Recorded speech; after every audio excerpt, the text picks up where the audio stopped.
তীরে গড়ব আমি আমার প্রেমের তাজমহল। ভালোবাসার টানে সিয়ামের হাত ধরে যেন প্রেমের তাজমহল করার স্বপ্ন দেখে বিয়ে করেছিলেন বরিশাল নগরীর মেয়ে বর্ষা। কিন্তু বিয়ের ৩ মাস পার হতে না হতেই বর্ষার সব স্বপ্ন ভেঙে চুরমার হয়ে গেল। যাকে ভালোবেসে হাজারো স্বপ্ন দেখেছিলেন তার ঘরেই মর্মান্তিকভাবে প্রাণ গেল এই নববধূর। ৯ অক্টোবর বৃহস্পতিবার রাত ১০টার দিকে বরিশাল নগরীর আল মাদানী সড়কে স্বামীর বাসা থেকে বর্ষার মরদেহ উদ্ধার করে পুলিশ।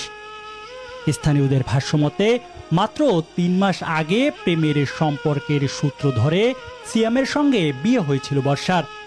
বিয়ের পর থেকেই সংসারে অশান্তি আর ঝগড়া যেন নিত্যদিনের ঘটনা ছিল। বর্ষার পিতা মোহাম্মদ বেলায়েত খান জানিয়েছেন, বিয়ের পর থেকেই তার মেয়েকে শ্বশুরবাড়ির লোকজন বিভিন্ন অজুহাতে শারীরিক ও মানসিকভাবে নির্যাতন করত। বৃহস্পতিবার রাতে মেয়ের অসুস্থতার খবর পেয়ে শ্বশুরবাড়ি গিয়ে দেখেন মেয়েটি খাটের উপর মৃত অবস্থায় পড়ে আছে। আমি আইসে দেখি ওর লাশ এরকম রাখা, কেউ ছিল না চারিপাশে, শুধু ওর ভাইটা আমি চাচা এর আগে আইছি, আইসে এরকম লাশ রাখা। পরে আমরা খেয়াল করি না যে পাও বান্ধা ছিল, পরে সব সরাইতে রাইতে আর পাও বাঁধতে থুইছে। আই আর শ্বশুর শাশুড়ি কেউ পাইনি আমরা ঘরে। আমার বোনের যদি ওরা অন্যায়ভাবে শুধু শুধু মারা থাকে, এর শাস্তি আমরা চাই। খবর পেয়ে কোতোয়ালি মডেল থানা পুলিশ ঘটনাস্থলে পৌঁছে মরদেহ উদ্ধার করে শের-ই-বাংলা মেডিকেল কলেজ হাসপাতালের মর্গে পাঠিয়েছেন।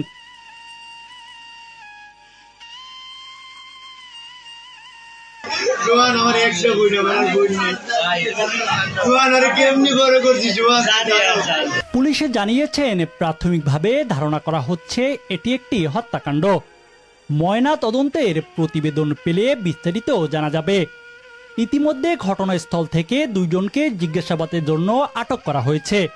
তবে ঘটনার পর থেকে পলাতক রয়েছেন বর্ষার স্বামী সিয়াম। এখন আমরা আসলে মেডিকেলে রিপোর্ট আসলে বোঝা যাবে আসলে সম্ভবত হত্যাই আর কি।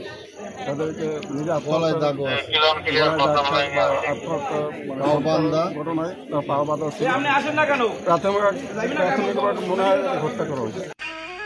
এই মৃত্যুর ঘটনায় পুরো এলাকায় শোকের ছায়া নেমে এসেছে। প্রতিবেশীরা বলছেন, প্রেমের টানে জীবনের ঝুঁকি নিয়ে বিয়ে করেছিলেন বর্ষা, কিন্তু সেই প্রেমই শেষ পর্যন্ত কেড়ে নিল তার জীবনের আলো। স্থানীয়রা সুষ্ঠু তদন্ত ও দোষীদের দৃষ্টান্তমূলক শাস্তির দাবি জানিয়েছেন। ভালোবাসার টানে বিয়ে, কিন্তু শেষ অধ্যায় এত নির্মম হবে কে জানত? এই প্রশ্ন আজ ঘুরছে স্থানীয় মানুষের মুখে মুখে। বরিশাল পোস্ট, বার্তাকক্ষ।